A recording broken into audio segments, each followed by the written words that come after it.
you want to understand the plight of Bihar, you have to understand how and when it started. अगर आप आंकड़ों को ध्यान से देखिएगा तो आपको पता चलेगा कि 1965 से पिछले वर्ष तक कोई ऐसा वर्ष नहीं गया है जब बिहार दूसरे राज्यों के मुकाबले किसी न किसी आंकड़े में पीछे न गया हो। 1950 से लेकर 65 तक बिहार टॉप 5 में, फिर उसके बाद टॉप 10 के राज्यों में रहा है।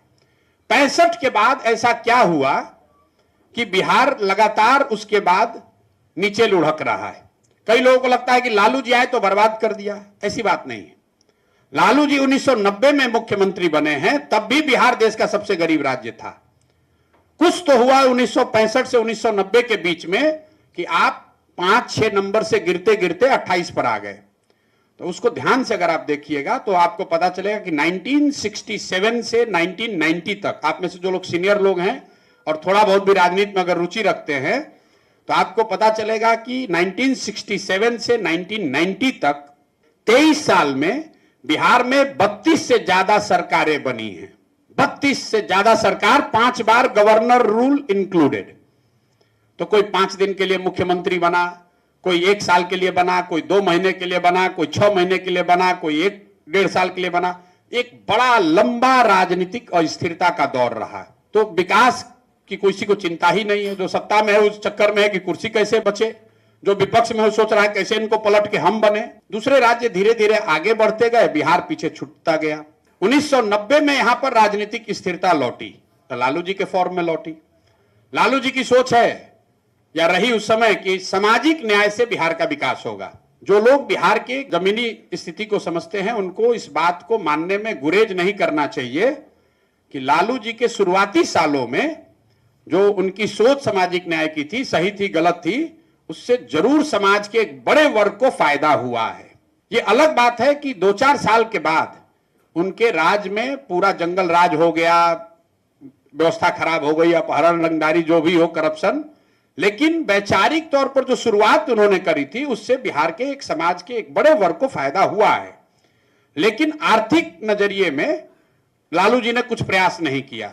दूसरा जो उन्होंने बड़ी दूसरी गलती करी, गलती जानबूझ के किया या उनकी समझ का फेर है, कि जिन वर्गों को उन्होंने आवाज दिया उन वर्गों के बच्चों के पढ़ाई की बात नहीं की। जिन वर्गों को उन्होंने आवाज दिया उनको उन्होंने जमीन नहीं दी।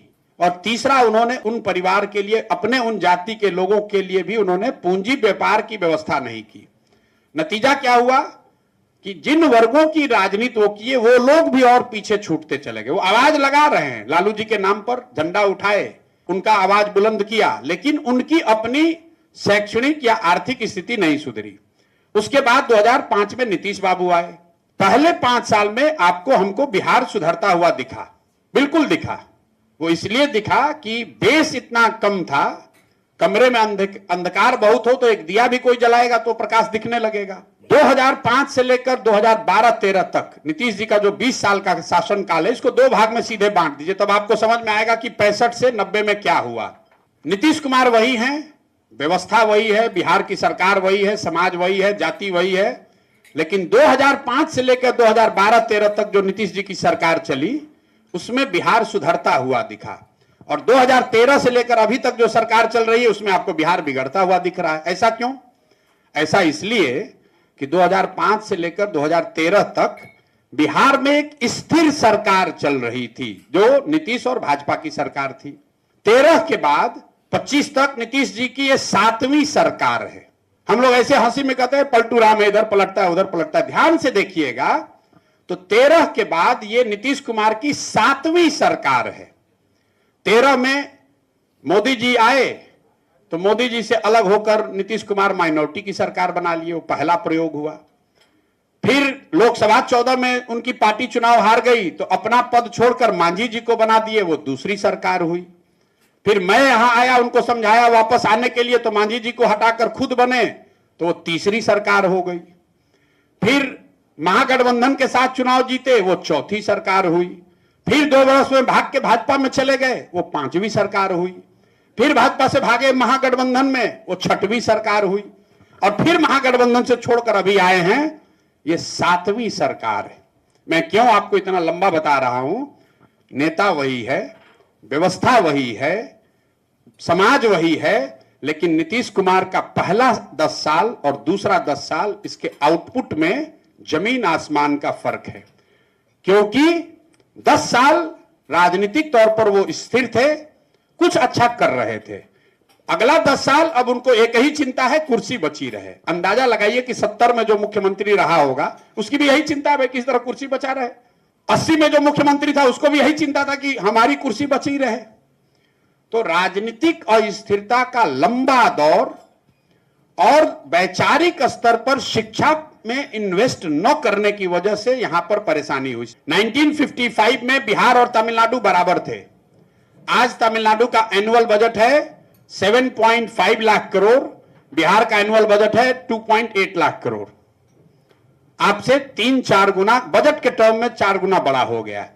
One single differentiator has been the investment in education. जो द्रविडियन आंदोलन हुआ वहां पर भी यही हुआ, ब्राह्मणिकल ऑर्डर को हटाओ, जो यहां पर सामाजिक न्याय की बात है, यही द्रविडियन आंदोलन में भी हुआ है। The difference has been 2, 1 investment in education and second समाजवाद के नाम पर कैपिटलिस्ट को भगाया नहीं गया। बिहार में यह समाजवादी विचारधारा इतना अंदर चला गया है कि यहां पर कैपिटलिज्म को, बिल्कुल कैपिटल को लोग गुनाह मानता है। मुख्यमंत्री यहां किसी बिजनेसमैन से नहीं मिलते हैं।